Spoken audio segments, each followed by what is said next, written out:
Hello mga kaplora. Ayan po, tayo po ay magluluto ng murang ulam.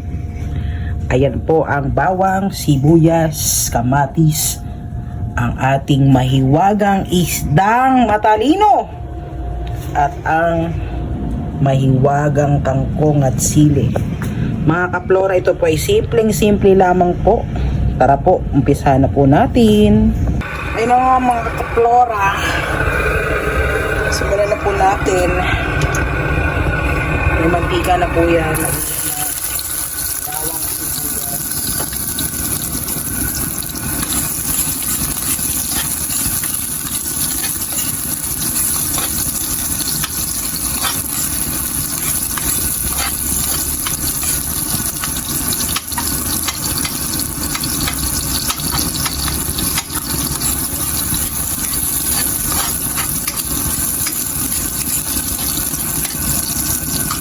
Diyan po si Mare, kumpare. Damay na po natin si Camarete.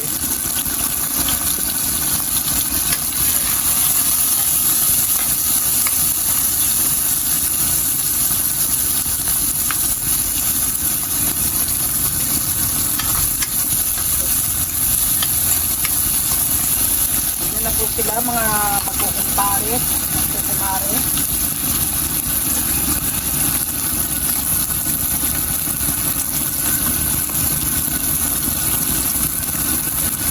Tama na po natin yung mga anak-anakan nila.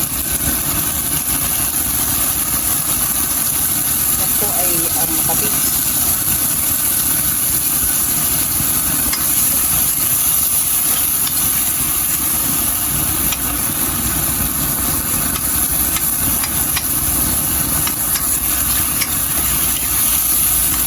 Ako, napakabilis lang po itong luto na to.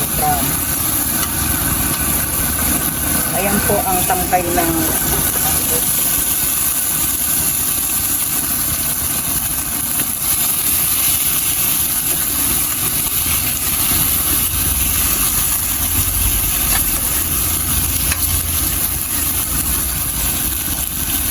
just a little bit of criminal water.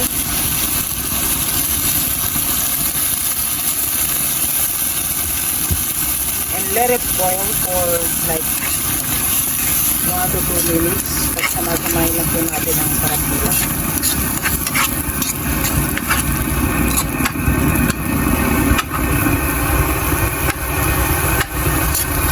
Yan po ang kangkong na yan, nagkakalaga lang po ng 10 piso. At ang ating matalinong isda ay 28 pesos. So 38 pesos ang natirang sangkap. Nagkakalaga po ng all in all ay 50 million pesos.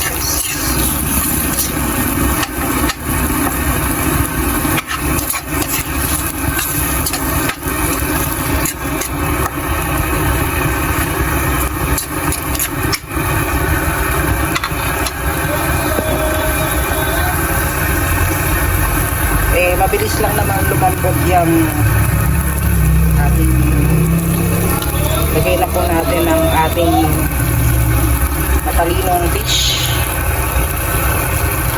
Sayang yung sauce. Lagyan pa po natin siya ng konting water. Then we can add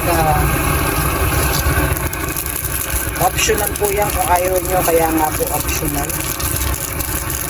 Just a little bit, huwag nyo pong ubusin.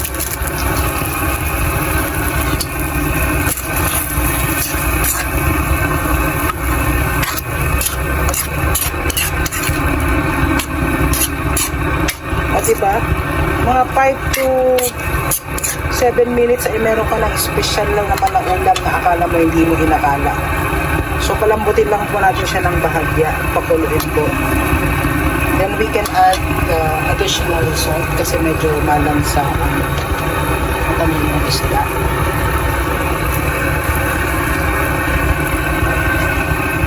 Then nagayin po natin ulit.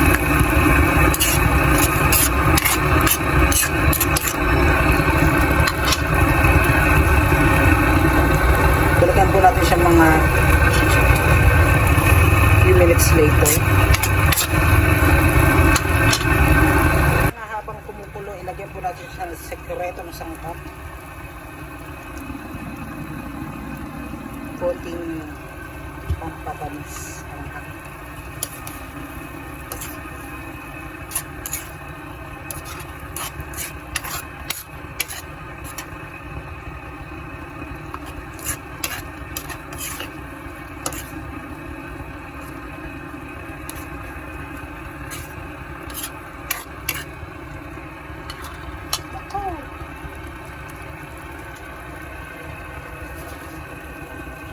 Ayun po ay umaamoy na po ang kasarapan po ng ating ulam.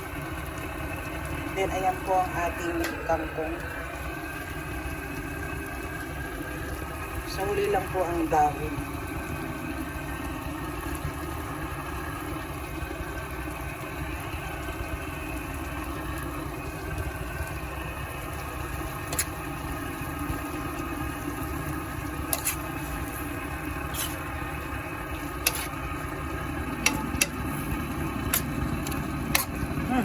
Sinong mag-aakala 50 pesos lang.